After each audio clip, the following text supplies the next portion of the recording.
Mackie. Thank you, Mr. Speaker. What did children ever do to the National Party?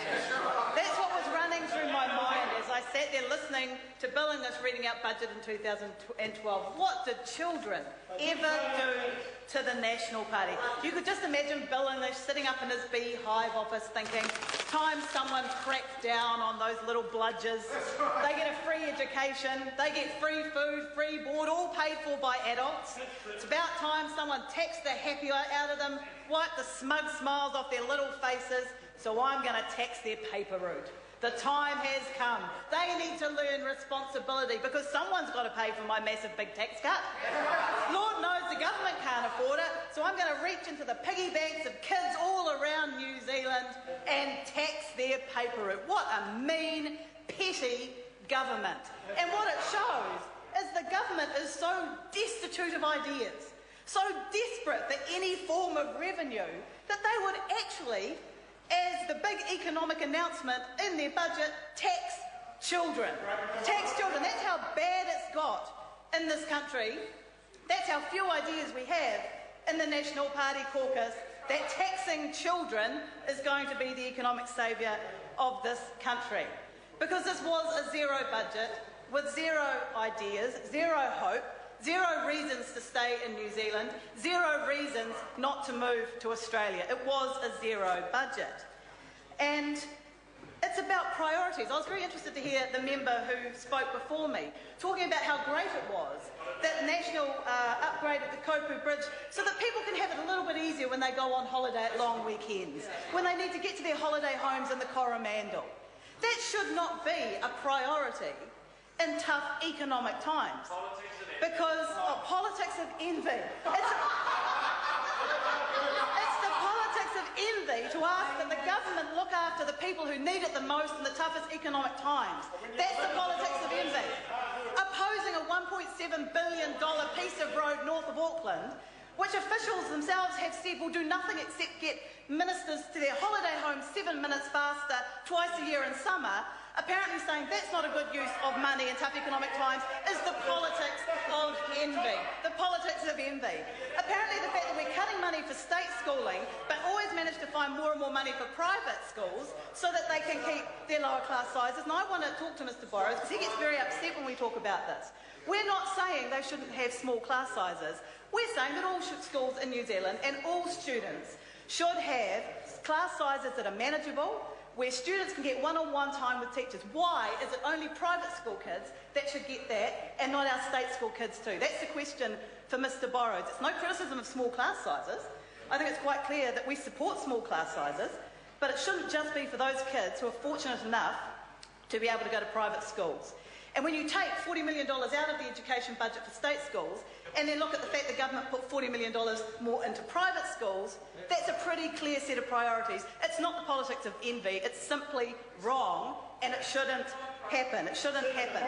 Because it seems like we can find all this money for tax cuts for the wealthiest New Zealanders, for pieces of roads that get people to their holiday homes faster, billions and billions of dollars, for private schools, but when we want to put money into those students who are struggling, who come from poor socio-economic backgrounds, suddenly, no, that money's not available. We have to tax kids on their after-school jobs. That the government seriously needs to think about its priorities. Because this government is an anti-education government. That's absolutely clear. From day one, when they came in, they made it clear they're anti-education. And I want to say how disappointed I am that it's been two education ministers from my part of the country that have led this anti-education agenda, because they both should know better. They both come from a part of the country that is low socio-economic, that faces a variety of problems, where the schools have a broad mix of different cultures. They should know better. And the minister herself, she grew up in Ruatoria, as did my dad. She went to the same school as a lot of my uncles and aunts went to in Ruatoria, and she said, well, we had a big class size and I was fine. Well, the thing she fails to mention is that not everyone goes into school on the same footing. And the fact is, the minister, despite her performance this week, is intelligent, is able, was always going to do well in the school system.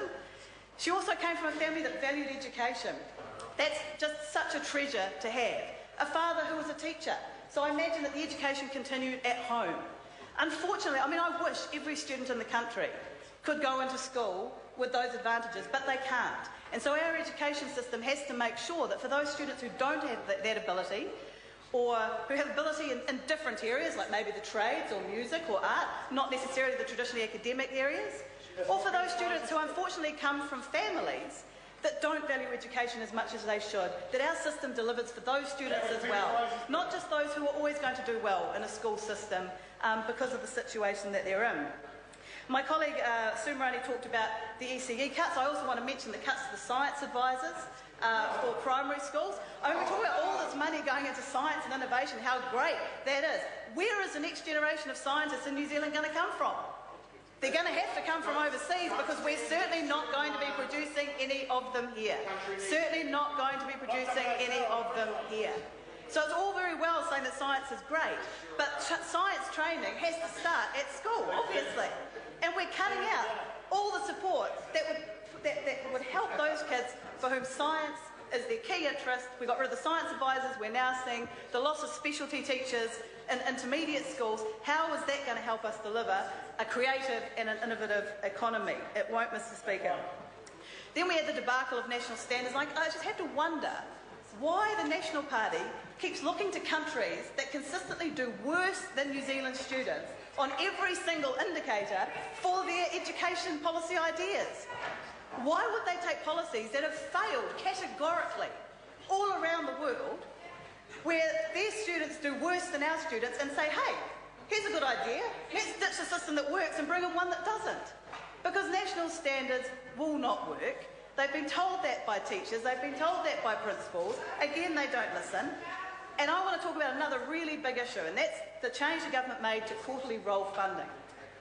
Possibly one of the biggest anti-education initiatives this government has come up with. It has devastated low socioeconomic schools because they have far higher levels of transience than wealthier schools do. And I want to just mention the case of a Portuguese college. Now, this is a college the Minister of Education should know very well, because she knows the area very well. Well, a Portuguese college are addressing the tale of underachievement right now, and they're doing it through quality teaching. And you know what's stopping them?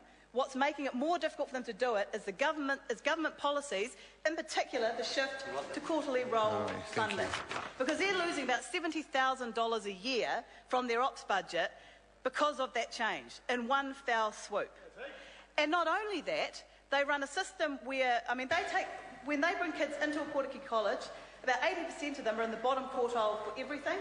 By the time they leave a Portuguese college, they are achieving NCEA at levels which are akin to much, much higher decile schools. They are addressing the tale of underachievement.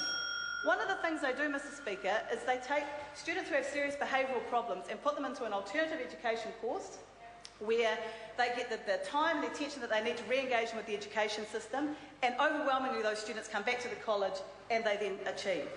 Now, when those kids go to the alternative education course, they are deemed to be excluded from school, and under this government's policy, school now loses the funding for those students. It would be financially better for the school to send them at home to sit on their backsides and play PlayStation than it would be for them to send them to this alternative education course and actually try and re-engage them in education. And then, lo and behold, in this budget, we had increases to class sizes. The National Party must be the only party that actually thinks that the way to get better learning out of students is to put them in bigger classes, because it's not a trade-off. We need quality teachers, but we need them in classes where the size is manageable, where they can get to know the students, where they can spend one-on-one time with the students, particularly those who need it. They cannot do that when the class sizes increase. And if we're going to be losing specialty teachers at the same time, that's going to be devastating for all those students for whom that's how they engage in education. That's what makes education relevant to them. It's the trades, it's art, it's music, it's science. And we risk losing these children at a very young age, and then spending an awful lot of money on them throughout the rest of the system trying to re-engage them, or God forbid in the criminal justice system, if things really go bad. It's such short-term thinking. It's incredibly damaging. Education is the key. There is no doubt about it. Education is what's going to make a difference in the lives of the children of New Zealand. And this anti-education national government is doing irreparable damage, and they shouldn't underestimate that. It is wrong what they are doing. They need to apologise, or even not apologise, they need to just back down and recognise that the future of our children, the future of this country, is far too important to be gambled away because they need to find a way to pay for the extortionate tax cuts that they gave themselves 3 years ago. Honourable Chester Borrows.